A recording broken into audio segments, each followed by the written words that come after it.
تحریک انصاف کے درمیان دیکھنے میں آئے گی۔ اسی پر بات کریں گے۔ ہمارے ساتھ سب سے پہلے تشریف رکھتے ہیں پاک سرزمین پارٹی سے آپ کا تعلق ہے شمشاد علی صدیقی صاحب، بہت شکریہ شمشاد بھائی، آپ نے اپنا قیمتی وقت عنایت کیا۔ شمشاد بھائی، پہلے تو میں چاہوں گا، آج یوم فلسطین ہے اور آج یوم فلسطین منایا بھی گیا ہے، کیا کہیں گے سر اس مظالم کے خلاف؟ بسم اللہ الرحمن الرحیم۔ سر، سب سے زیادہ آج کی جو اہم خبر ہے اور اطمینان بخش ہے تمام پوری امت مسلمہ کے لیے کہ جنگ بندی ہو گئی جی الحمدللہ، اور اس میں یہ کہ جو بچوں کو مارا جا رہا تھا، گھروں کو اجاڑا جا رہا تھا، اور جس طرح سے ظالمانہ طریقے سے بمباری ہو رہی تھی غزہ کے علاقے میں، وہ الحمدللہ آج بند ہوئی۔ اور میرا خیال ہے کہ اس میں کسی حد تک پاکستان کا بھی بڑا اہم کردار رہا ہے اس کام کو کرنے میں، اور خاص طور پہ جس طرح پاکستان کے فارن منسٹر ہیں اور ترکی کے اور سوڈان کے، انہوں نے مشترکہ ایک لائحہ عمل بنایا، اور جا کے پھر یو این او میں آپ نے اسپیچ بھی سنی ہوئی، شامت قریشی صاحب کی اچھی اسپیچ تھی۔ تو اس کے بعد پھر ایک پریشر بلڈ ہوا اور جو اچھا خاصا ہوا، اور اگر آج کی آپ نے دیکھا واشنگٹن پوسٹ کی جو ہیڈنگ ہے، وہ جو بائیڈن نے باقاعدہ نیتن یاہو کو ایک طرح سے دھمکی دی تھی، بلکہ اس نے لکھا ہے کہ جو بائیڈن وارننگ نیتن de-escalate today not tomorrow today.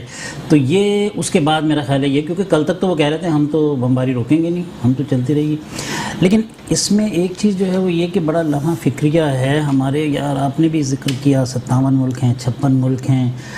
1969 میں جب یہ جنگ ہوئی تھی، آپ کو یاد ہوگا کہ اس کو بڑے یاد رکھتے ہیں کہ یہ عرب اسرائیل جنگ، جی، اور اسرائیل آپ کو پتہ ہے بہت ہی چھوٹا سا ہے، مسلمانوں کی آبادی دنیا میں اس وقت تقریباً 1.5 ارب کے قریب، جی بالکل، کہ اور اگر پوری دنیا کے یہودی بھی ہم شامل کر لیں تو 3-4 میکسیمم 5 کروڑ ہوں گے، اس سے زیادہ نا صحیح۔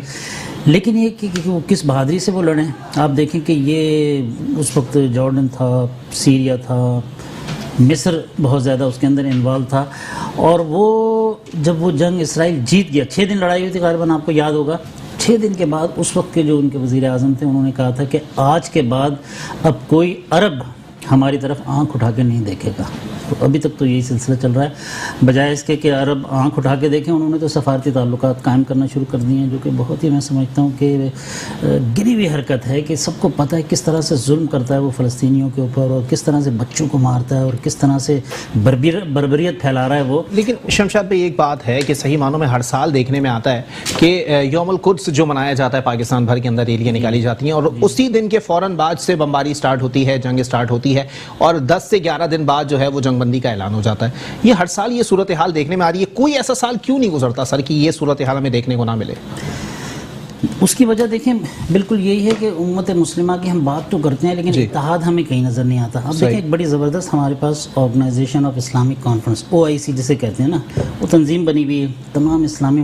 اب اتنا بڑا واقعہ ہوگا کہ سیکورٹی کونسل کا اجلاس ہوا اس پہ، اور اس پہ آپ دیکھیں کہ UNO کا اجلاس، اقوام متحدہ کا اجلاس بھی کل ہوا، لیکن OIC کا کوئی اجلاس کا پتہ ہی نہیں ہے ان کا، جناب ایک معمولی سا انہوں نے بس اجلاس کیا اور ختم کر دیا۔ اس پہ تو اسلامی سربراہی کانفرنس ہونی چاہیے تھی، اس مسئلے پہ اسلامی سربراہی کانفرنس، سب کو مل بیٹھ کے کوئی ایک مشترکہ لائحہ عمل تیار کریں اس کے اوپر کہ بھائی یہ ہر سال ہمیں یہ پرابلم ہو جاتی ہے، اور کوئی اتنی بڑی بات نہیں ہے، کیونکہ اسرائیل جو ہے وہ اس وقت دن بدن مضبوط اس لیے ہوتا جا رہا ہے کہ اسے پتہ ہے کہ پوری امت مسلمہ جو ہے وہ انتشار کا شکار ہے۔ صحیح، یہ آپس میں مقصد ہے کہ ایک بیان بازی تو کر سکتے ہیں۔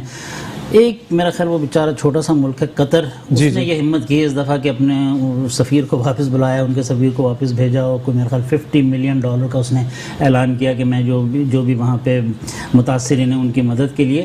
باقی سب تو خاموش ہیں، باقی جو ہے ادھر ادھر دیکھتے ہیں کہ جناب وہ مقصد ہے کہ بڑے صاحب کی طرف سے جب اشارہ آئے گا تو تب بولیں گے۔ تو جب تک یہ، حالانکہ بہادری سے نکلنا چاہیے۔ اچھا، دیکھیں یہ جتنی بھی حکومتیں ملتی ہیں یہ سب اللہ تعالیٰ کی طرف سے، حاکم اعلیٰ جو ہے وہ تو اوپر بیٹھا ہوا ہے، آپ کیوں ڈرتے ہیں ان سے؟ مقصد آج لیکن شمشاد علی صدیقی صاحب، ایک بات ایسی بھی ہے، لوگ کہتے ہیں کہ جی پاکستان اور پاکستانی آواز اٹھا رہا ہے، کچھ لوگ یہ بھی کہتے ہیں کہ فلسطینی جو ہے وہ پاکستان کی راہ نہیں تک رہے، کیونکہ ان کو خود پتہ ہے کہ پاکستان جو ہے وہ آج تک کشمیر نہیں چھڑا پایا، وہ فلسطین کی کیا مدد کرے گا؟ نہیں ظاہر ہے، نہیں یہ بات تو آپ کی بالکل ٹھیک ہے، لیکن صرف میں نے شروع میں کہا نا کہ یہ کوئی ایک کنٹری نہیں کر سکتی ہے، یہ مسئلہ اتنا بڑھ چکا ہے، اور وہ ایز اے نیشن اتنے مضبوط ہو چکے ہیں کہ اب صرف پاکستان ہو یا صرف سعودی عرب ہو یا صرف ترکی ہو تو یہ مسئلہ حل نہیں ہوگا، اس پہ ایک مشترکہ لائحہ عمل OIC کا فوری طور پہ اجلاس ہونا چاہیے۔ اچھا اب دیکھیں سیکورٹی کونسل کا آپ نے دیکھ لیا ہوگا جس طرح سے اجلاس ہوا، جی کہ جو قرارداد پیش ہوئی تھی تقریباً سیکورٹی کونسل کے جتنے بھی ممبر تھے سب نے اس کی حمایت کی، صرف واحد امریکہ تھا، اس کی وہ کیا نکی ہلی نام ہے اس کا، وہ جو بالکل اس نے ہاتھ اٹھا کے ویٹو کر دیا۔ تو اس پہ ہمیں سوچ لینا چاہیے کہ بھائی یہ 56 ملک اقوام متحدہ میں رہنے کا کوئی فائدہ بھی ہے یا نہیں؟ آپ نے تیمور کا بھی یاد ہوگا، انڈونیشیا کے اندر جب ہوا تو فٹافٹ جا کے مسائل انہوں نے حل کر دیے۔ کشمیر کا مسئلہ بھی یہ 73 سال میرا خیال شروع ہو رہا ہے، وہ اسی جگہ قائم ہے، کیونکہ جہاں بھی کئی مسائل مسلمانوں کے آتے ہیں اقوام متحدہ خاموش ہو جاتی ہے، قراردادیں پاس کر دیتی ہے لیکن عمل درآمد نہیں ہوتا اس کے اوپر۔ اب کشمیر پہ تو قراردادیں موجود ہیں نا۔ شمشاد بھائی، ہیومن رائٹس جو صحیح معنوں میں انٹرنیشنل ہیومن رائٹس ہیں، یہ جو تنظیمیں کام کر رہی ہیں وہ کہاں سوتی رہتی ہیں ساری؟ کیونکہ صحیح معنوں میں برما میں مظالم ہو جائیں وہ لوگ کچھ نہیں بولتے، شام میں ہو جائیں کچھ نہیں بولتے، عراق میں ہو جائیں کچھ نہیں بولتے، کشمیر، فلسطین، سب صورتحال ہمارے سامنے ہوتی ہے، کہیں ہیومن رائٹس نہیں جاگتی، لیکن اگر پاکستان میں دہشت گردوں کو پھانسیاں دینا شروع کیے جائیں تو ہیومن رائٹس جاگ جاتی ہے۔ یہ کس قسم کی ہیومن رائٹس ہے سر؟ اصل میں وہ انہی لوگوں کی تو بنائی ہوئی ہیں، انڈر پریشر رہتے ہیں، وہی ممالک ہیں جنہوں نے ان کو بنایا۔ اب یہ اسرائیل کو کس نے بنایا؟ آپ کو یاد ہوگا اس پورا برطانیہ نے سیٹل کیا ان کو۔ جی صحیح۔ اس کے بعد امریکہ اور برطانیہ 1969 جس کا میں نے ذکر کیا جب جنگ ہوئی ہے تو یہ سمجھ لیں کہ ایک جہاز اترتا تھا اسلحہ لے کے اور دوسرا وہ چڑھتا تھا، دوسرا آ جاتا، تیسرا آ جاتا، یعنی یو کے نے اور امریکہ نے اسلحہ کے انبار لگا دیے تھے وہاں۔ صحیح۔ ایسے تھوڑی ہارے مقصد ہے کہ وہ جو ہے نا جتنا اسلحہ پہنچایا انہوں نے۔ اب ہمارا مسئلہ یہ ہے کہ ہم تو آپس کے ہمارے اختلاف اتنے زیادہ ہے کہ ہم ایک جگہ ایک ساتھ بیٹھنے کے لیے تیار نہیں ہیں۔ تو کیسے جب تک کہ اس میں کسی ایک ملک کا نہیں ہے، جب تک کہ پوری یہ OIC کا اس میں بڑا کلیدی عملی کردار ہے سر، امپلیمنٹ جو قراردادیں منظور ہو رہی ہیں، پھر یہ کشمیر کا مسئلہ بھی حل ہو سکتا ہے۔ صحیح۔ وہاں بھی بین ہی صورتحال وہاں بھی یہی ہے نا، وہاں بھی ظلم ہو رہا ہے۔ دیکھیں مودی کی حکومت ہو یا کانگریس بھی پس پردہ رہ کے، کانگریس کی بھی وہی پالیسی ہے جو مودی کی ہے۔ صحیح۔ ہم یہ سوچتے ہیں کہ نہیں کانگریس چاہ کے شاید بہتر کر دینا، نہیں، میں سمجھتا ہوں ان کی تو ایک قومی پالیسی ہے۔ کوئی بھی سیاسی جماعت آ جائے انڈیا کے اندر وہ بالکل بھی تعلقات نہیں بہتر چاہیے۔ خاص طور پہ یہ جب سے مودی کی حکومت آئی ہے یہ تو بالکل اسرائیلی پالیسی پہ عمل پیرا ہے کہ وہاں کی جو آبادی ہے وہ جو مسلمانوں کی آبادی ہے اس کو کم کر دیا۔ جب فلسطین بنا تھا 80% مسلمان تھے وہاں، 20% وہاں یہودی تھے، لیکن اب دیکھیں آہستہ آہستہ اور یہ اس دفعہ جو جھگڑا ہوا یہ بھی تو آبادکاری پہ ہوا ہے۔ صحیح۔ مقصد وہ اپنے مزید آبادکاری کرنا چاہتے تھے، اس پہ جھگڑا ہوا، اس کے بعد پھر آپس میں، اور یہی صورتحال کشمیر میں ہے۔ وہاں پہ اب وہ آہستہ آہستہ ہندو آبادی جو ہے نا اس کو بڑھانے کی کوشش کر رہے ہیں، کیونکہ وہ ان کے بڑے گہرے تعلقات ہیں اسرائیل کے اور ہندوستان کے۔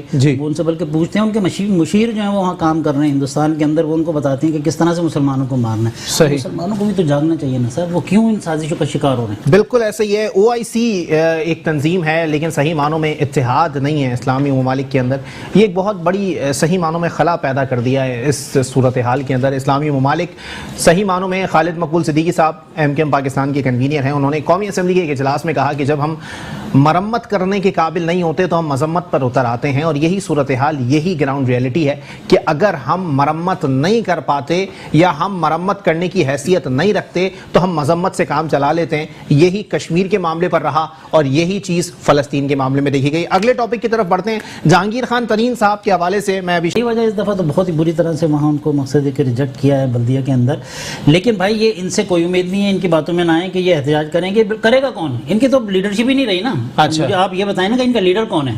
بھائی خالد ہے، عامر خان ہے، وسیم ہے۔ وسیم کو تو آپ کو پتہ ہے جس بری طریقے سے سپریم کورٹ کے جج نے آخر میں کہا تھا کہ بھائی کراچی کی جان چھوڑ دو۔ اچھا۔ اور وہ بیچارے اس کے بعد سے وہ ایک دن یہاں آئے تھے وہ 249 میں، تو وہ انڈے پڑ گئے ان کو وہاں اس دن، کیونکہ بھائی آپ نے 4 سال تک صرف اور صرف پیسے ہی کھایا ہے نا۔ ایک کوئی کام بتا دیں نا، آپ کہتے ہیں کہ صوبائی گورنمنٹ تو کہہ رہی ہے ہم نے ان کو کوئی 48 ارب وسیم اختر کو دیے، یہ کہتے ہیں نہیں یہ بالکل غلط ہے، مجھے تو 15 ارب ملیں۔ چلو یار 15 ہی مان لو، 15 ارب میں 15 پروجیکٹ دکھاتے ہیں پوری کراچی کے اندر، کچھ نہیں کیا۔ یہ ناسور ہے، میں تو سمجھتا ہوں یہ جو MQM نا کراچی کو جتنا سردار نزاکت صاحب تھے میرے پروگرام کے اندر، انہوں نے ایک بات کی، انہوں نے کہا کہ جی جتنی بھی خرابی پیدا ہوئی وہ اس دور میں پیدا ہوئی جس دور میں مصطفیٰ کمال صاحب کراچی کے میئر تھے۔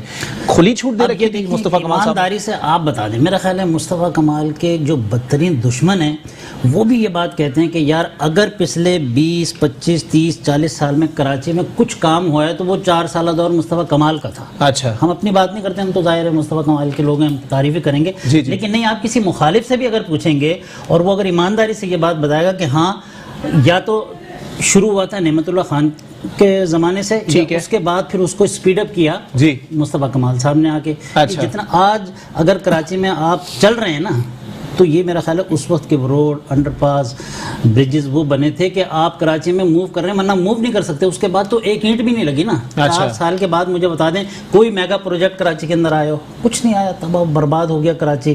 اس وقت تو بالکل یعنی کھنڈرات کا منظر پیش کر رہا ہے. خاص طور پہ ہم تو کوئی ایک اسٹیک ہولڈر تو آپ کی بات سے متفق ہو نا سر. آپ چلیں ایم کے والے تو ہیں ہی آپ کے مخالفین. آفاق احمد صاحب بھی تنقید کرتے ہیں, کہتے ہیں کہ بھائی جو پل بنانے کی مصطفیٰ کمال صاحب دعوے کر رہے ہیں وہ پبلک پرائیویٹ پارٹنرشپ پہ بنا ہے. صداقت ہے بھائی؟ پبلک پرائیویٹ پارٹنرشپ پہ بنا ہو یا پرویز مشرف نے سپورٹ کیا ہو یا زرداری صاحب نے, وہ بن تو گیا نا. اچھا بھائی وسیم اختر نے کیا کوئی بھی کریڈٹ لے لے, ان کے پاس کوئی پرائیویٹ پارٹنرشپ نہیں تھا کیا؟ 4 سال رہے, مجھے کوئی ایک بتا دیں انہوں نے کہ یہ پروجیکٹ کمپلیٹ کر دیا ہو. مصطفیٰ کمال کے تو ہم آپ کو 36 پروجیکٹ گنوا دیں گے کہ یار دیکھیں ان کے زمانے میں یہ کمپلیٹ ہوا. بلدیہ جو چھوٹا سا علاقہ ہے, بلکہ بلدیہ جا کے مجھے احساس ہوتا ہے وہ تو منی پاکستان تو بلدیہ ٹاؤن ہے یار. وہاں پہ پنجابی بھی ہیں, پٹھان بھی ہیں, ہزاروال بھی ہیں, کشمیری بھی ہیں. وہاں جا کے پتہ چلتا ہے. وہاں دیکھیں اسٹیڈیم کس نے بنایا, وہاں دیکھیں 100 بیڈ کا ہاسپٹل کس نے بنایا, وہاں پانی کی لائن فرما رہے ہیں کہ پانی نہیں ہے وہاں پہ. تو ہاں وہ جو 60 ملین پانی کون نکال کے لے گیا جو مصطفیٰ کمال صاحب نے ڈالی؟ 28 انلیگل کنیکشن ہوئے ہیں جو مصطفیٰ کمال نے لائن ڈالی تھی نا. اچھا وہ بنارس سے چلی تھی اور بلدیہ تک آئی تھی. چلے ٹھیک ہے, تحقیق ہوئی ہے اس پہ 123 انلیگل کنیکشن لگے.